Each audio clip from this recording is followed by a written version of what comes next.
레위 지파 중 대제사장 계보에 대해서 오늘은 함께 살펴보면서 은혜를 나누고자 합니다. 이 역대상 자체가 이 제사장적인 관점에서 기록이 되었다. 그러니까 제사장적 관점이라고 하는 것은 레위의 그 제사장적인 그런 계보를 아주 소중하게 다루는 그런 관점에서 이 역대기가 기록되었다라고 하는 것을 알 수가 있고, 이 역대상의 저자인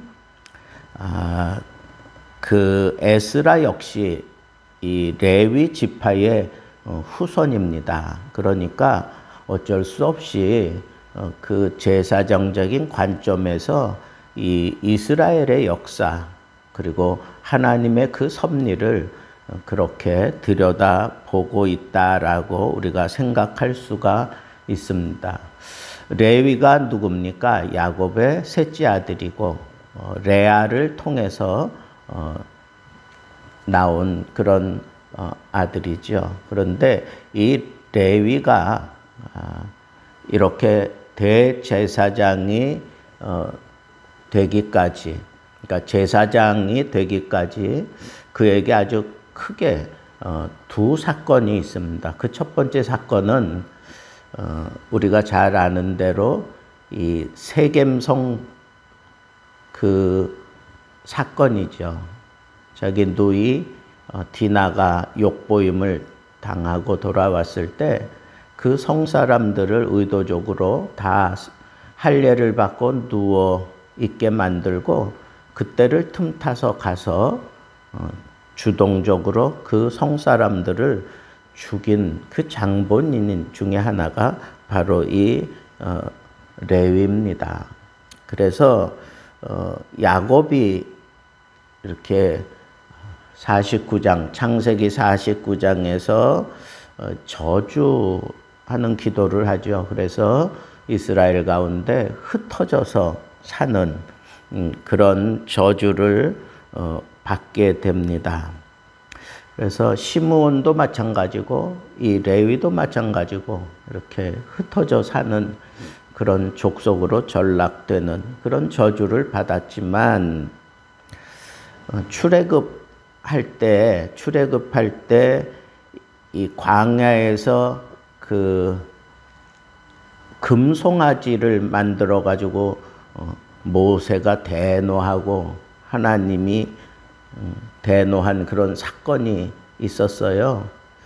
그래서 나중에 이 모세의 어떤 명령의 부름을 받고 그 앞장섰던 사람들을 다 처단하는 일에 아주 혁혁한 그런 공을 세우는 그런 일이 있게 됩니다.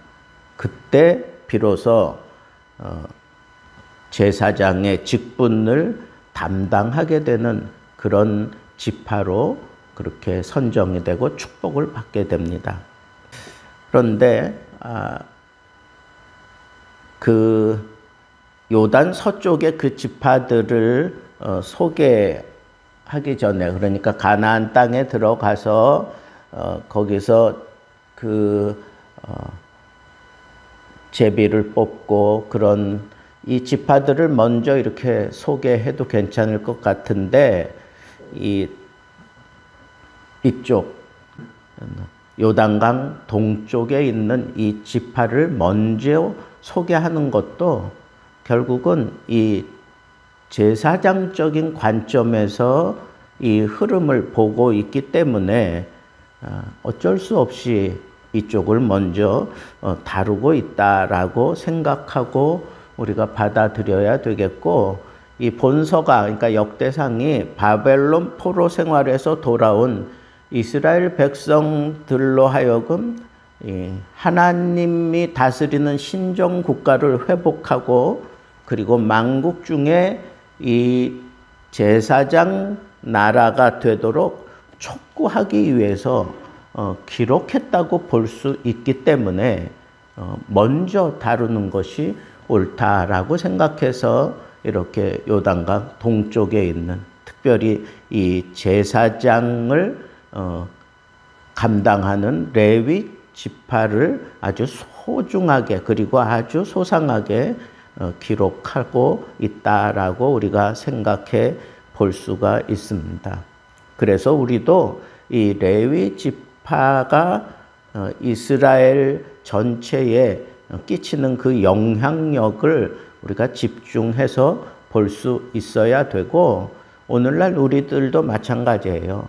레위가 모든 지파 가운데 흩어 살면서 그들을 가르칠 수 있는 제사장의 역할을 감당하게 되는 것도 결국은 모든 지파를 하나님의 말씀으로 통솔하고 가르치고 그리고 영적으로 그들을 하나님 앞에 세우는 그런 일에 전심전력하고, 그래서 그런 레위 지파가 하나님이 그들의 기업이 되는 그런 놀라운 그런 복을 받게 되는 것을 생각해 볼 때 마찬가지입니다. 우리가 신앙생활 할 때에 레위 지파가 온전히 성전 중심으로, 성막 중심으로, 그리고 모든 이스라엘 가운데 흩어져서 하나님의 말씀을 가르치고 하나님의 말씀대로 사는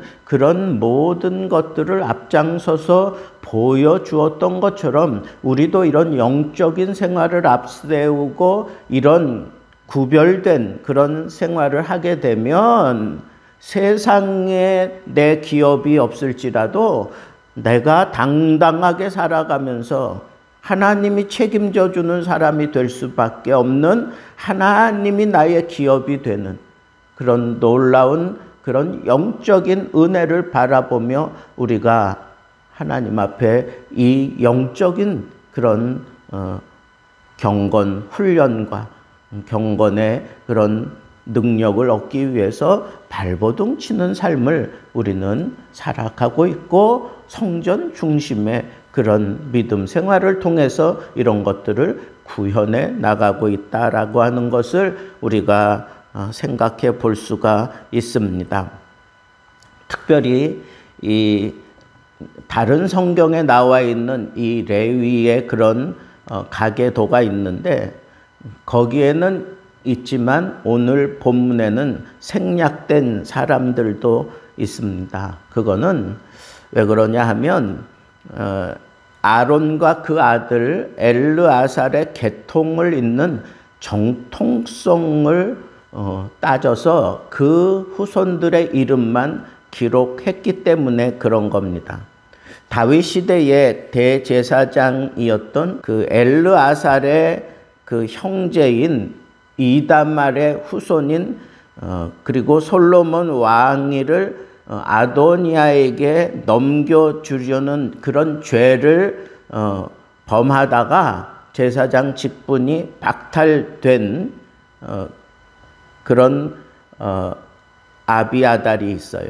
근데 이 아비아달은 오늘 본문 이 계보에는 빠져 있습니다. 그러니까 하나님의 구속사의 정통성을 어지럽히고 그리고 깨트린 자들에 대해서는 그 제사장, 대제사장권을 그냥 빼앗아 버리고 박탈시켜 버리는 그런 모습을 여기서도 우리가 볼 수가 있습니다. 그래서 엘르아살의 계통을 통해서 그 대제사장의 그 계보가 흘러가고 거기에 관련된 이름만 등장하고 있는 것을 볼지라도, 우리가 이 대제사장의 계보를 이어간다라고 하는 것은 이게 얼마나 영광스러운 일인가라고 하는 것과 더불어 그만큼 책임이 막중했다라고 하는 이 사실도 알 수가 있습니다. 왜 그러죠? 이스라엘 백성들이 포로 생활을 마치고 돌아와서 신정국가, 하나님이 다스리는 국가, 그 국가를 다시 회복시키기 위해서 이 말씀이 기록되어져 있기 때문에 그런 겁니다. 그래서 이 하나님이 다스리는 나라에 아주 중요한 역할을 하는 것이 바로 이 제사장입니다. 그래서 이 제사장들이 훗날 예수 그리스도를 통하여 우리가 예수 믿는 사람들이 이 세대 앞에 우리가 거룩한 족속이요 세상을 다스리는 그러한 제사장적인 그런 책임을 우리가 갖게 되었다라고 그렇게 베드로서에도 고백하고 있는 것을 우리는 여기서 아주 유념하며 받아들여야 할 것입니다. 제사장의 중요한 역할이 뭐예요? 하나님께 제사하는 거예요. 제사를 통해서 하나님을 영화롭게 하는 거고 그 제사의 클라이막스는 피 흘림이에요. 그러니까 모든 백성들의 죄를 씻어내는 거죠. 그런데 짐승을 가지고 그렇게 죄를 씻어내는 그런 제사장의 역할이 백성들에게는 상당히 영광스럽게 보여졌을 겁니다. 그런데 그 제사장이 정치의 야합을 함으로 내서 이렇게 그 제사장권도 박탈당하고 이러는 것들을 보면 이 아론의 후예들을 통하여 제사장 그 계보가 흘러내려오긴 했지만 이건 어디까지나 완전하지 못한 거구나. 그러면 완전한 대제사장은 누구예요?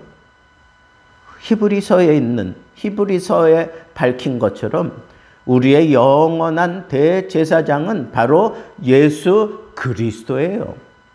그러니까 여기 역대상에 나타나고 있는 이 대제사장의 이 계보는 예수 그리스도를 보여주는 예수 그리스도의 그 직책을 보여주고 그 사역을 보여주는 모형에 지나지 않는다라고 하는 것을 우리가 알 수 있고 진정한 제사장의 역할은 바로 예수 그리스도가 완성을 했고 예수 그리스도에게서 온전히 이루어지는 거예요. 왜?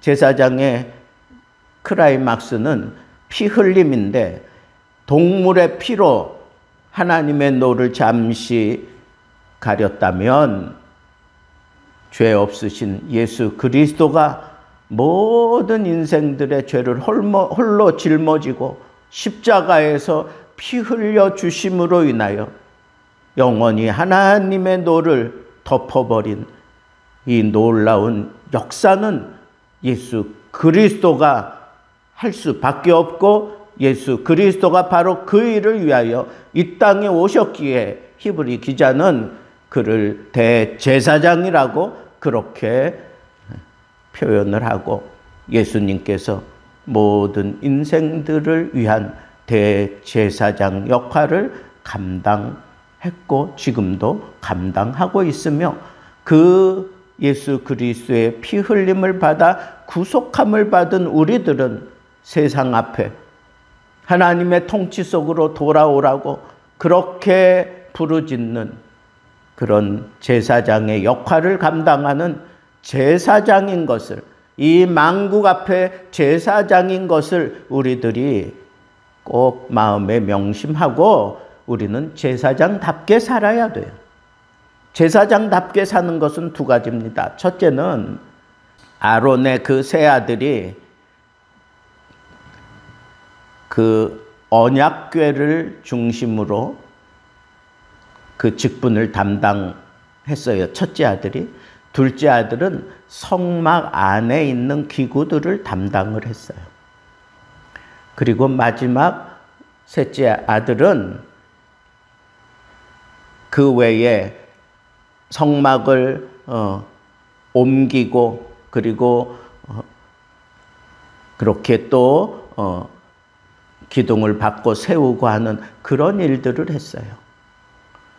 그러니까 대제사장적인 그런 의식을 가지고 살아가는 것은 온전히 하나님이 계시는 이 성전에 집중되어 있다라고 하는 거예요.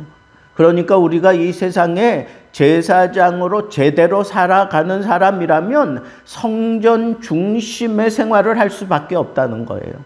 하나님이 계신 곳이 바로 성전이기 때문에.